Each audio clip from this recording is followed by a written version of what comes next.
요즘 국회에서 민주당 의원님들을 가끔 만나면 보안 수사권 문제에 대해서 몇 마디씩 대화를 나눕니다. 그런데 거의 예외 없이 저에게 하는 얘기가 이거 큰일 난 것 같습니다. 이렇게 가면 안 됩니다. 라는 얘기를 민주당 의원들이 합니다. 실제로. 물론 뭐 그게 몇 퍼센트나 되는지는 모르겠습니다만 제 감으로는 상당수 많은 민주당 의원님들이 이 검찰의 보안 수사권을 완전히 박탈하는 문제에 대해서 걱정을 굉장히 많이 하고 있다.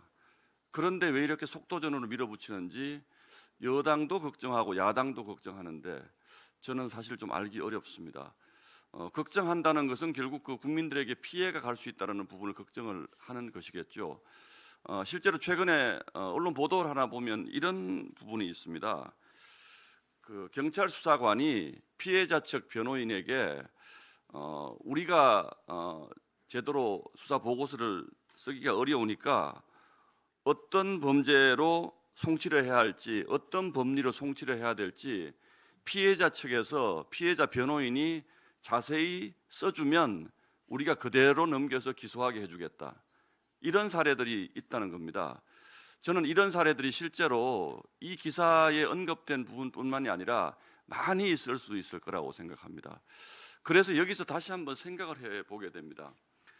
예전에는 대검 통계를 보면 송치된 사건의 45% 정도를, 그러니까 절반 가까이를 검찰의 보안 수사권을 통해서 보완해서 기소를 하는데 이제 이 45%에 대해서 검찰의 보안 수사권이 없어지면 온전히 경찰 수사 단계에서 완벽한 기소 의견서를, 일종의 기소 의견서를 써서 검찰에 보내야지 이게 기소가 되는데 경찰이 과연 이걸 다 감당할 능력이 있느냐라는 데 대해서는 큰 이견이 없는 것 같습니다. 그래서 제가 조금 전에 언급한 것처럼 경찰 피해자 측의 변호인이 너가 왜 억울한지를 자세히 써주면 그걸 그냥 넘겨주겠다.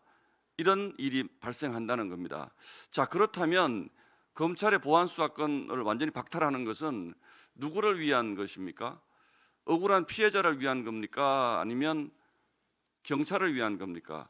제가 보기에는 아무리 생각을 해봐도 보안 수사권을 박탈하게 되면 억울한 피해자들이 굉장히 많이 양산될 것 같고 대한민국은 유전무죄의 국가, 그러니까 경찰 단계에서 유능한 전관 변호사를 써서 피해자 측에서는 기소를 하게 만들고 또 가해자라면 경찰 단계에서 유능한 변호사를 써서 이거 범죄 안 되니까 아예 송치하지 말아달라라고 말할 수 있는 그런 국가로 가지 않겠습니까? 상식적으로.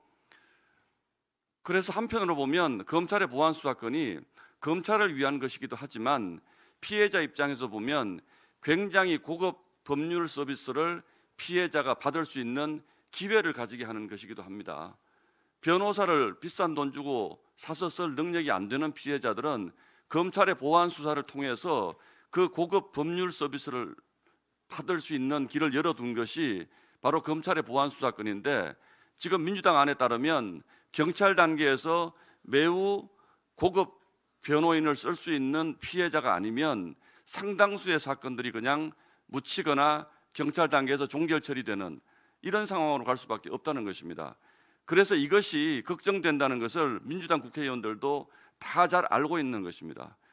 이념이 실용을 압도할 때 이런 국가적 불행이 생길 수 있다는 것을 국민 여러분들께서도 꼭 좀 알아주시기 바라고, 그래서 저희가 이 보안 수사권 존치를 주장하는 것은 검찰을 옹호하기 위해서 이런 것을 하는 게 아니고 사실 국가가 어떤 제도를 두는 것은 그 기관을 보호하기 위해서 두는 것이 아니고 국민을 보호하기 위해서 둔다라는 그 근본적인 국가 설계의 철학을 우리가 다시 한번 생각해 봐야 할 것입니다. 결론적으로 말씀드리면 피해자 측에서 검찰의 보안 수사권을 통해서 고급 무료 법률 서비스를 받을 수 있는 길을 이 보안 수사권 폐지를 통해서 완전히 원천적으로 봉쇄하는, 그것이 바로 이번 검찰 보안 수사권 폐지의 본질이다라고 저는 생각을 합니다. 이상입니다.